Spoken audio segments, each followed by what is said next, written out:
అంటే బాలరాజు గారి గెలుపుని చాలా దగ్గర ఉండి చూశారు.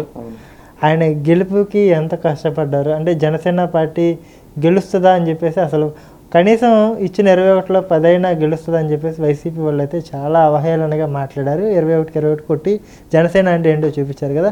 పోలవరంలో పరిస్థితి ఏంటి, అక్కడ రాజకీయ స్థితిగతులు ఏంటంటే ఏం చెప్తారు? 2019లో కళ్యాణ్ గారు టికెట్లు ఇచ్చేటప్పుడు రబ్బరు చెప్పులు వేసుకున్న వాడితో రాజకీయం చేయిస్తా అని చెప్పారు.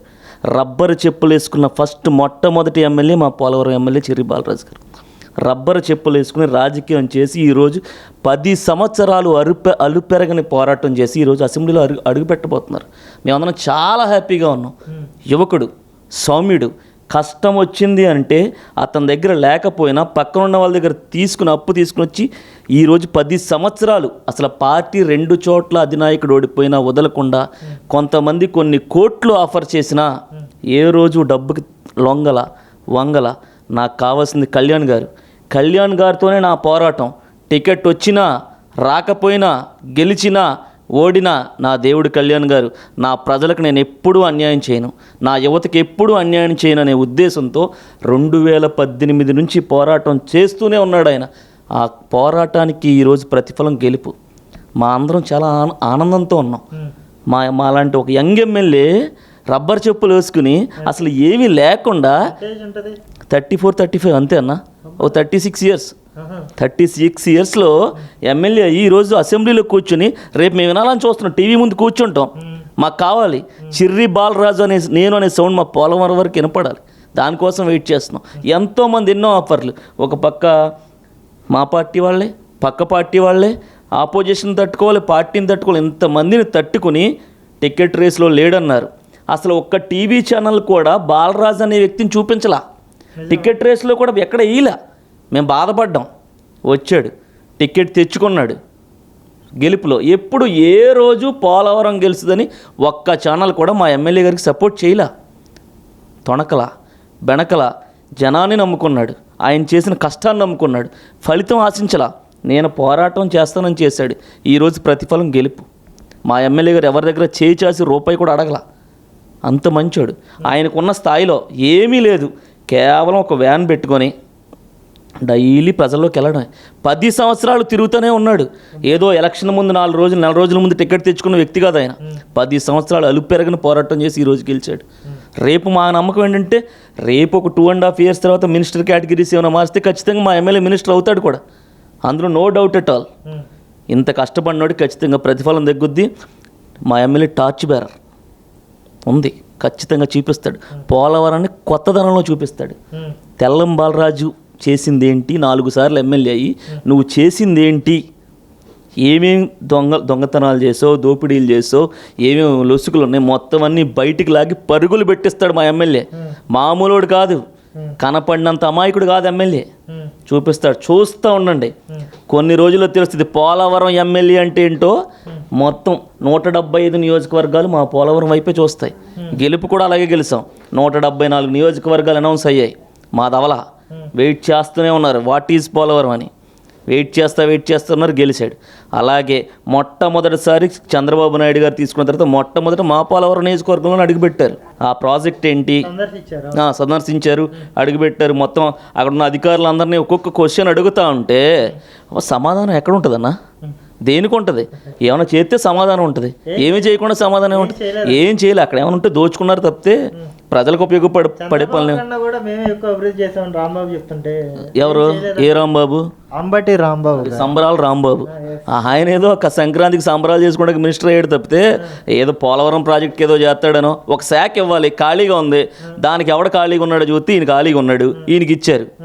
ఆయనకంటే మా ఎమ్మెల్యేకి ఇచ్చుంటే 5 సంవత్సరాల్లో కనీసం ఒక 70% అయిందని ఒక 90% చేసేవారు మా ఎమ్మెల్యే అయితే.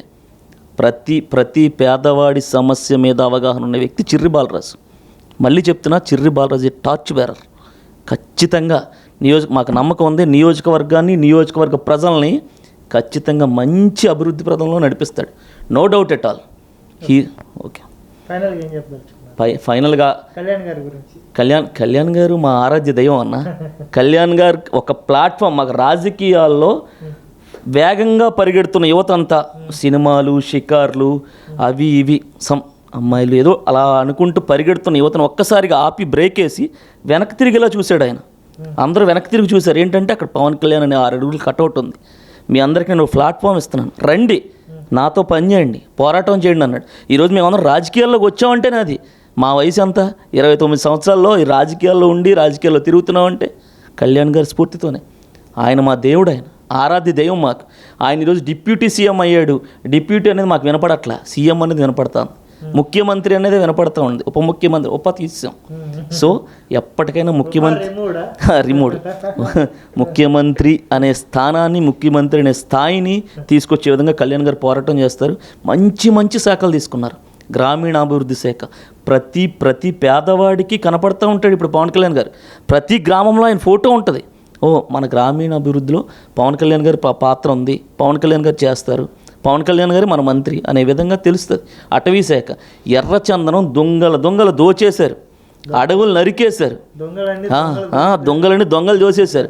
ఇప్పుడు అందరి లెక్క తెలుస్తాడు, వస్తాయి దొంగలు, దొబ్బినోళ్ళు, ఎర్రచందనం దోచుకున్న వాళ్ళు, ఎవరైతే రెడ్లు ఎవరైతే ఉన్నారో వాళ్ళందరూ తీస్తాడు బయటికి ఖచ్చితంగా.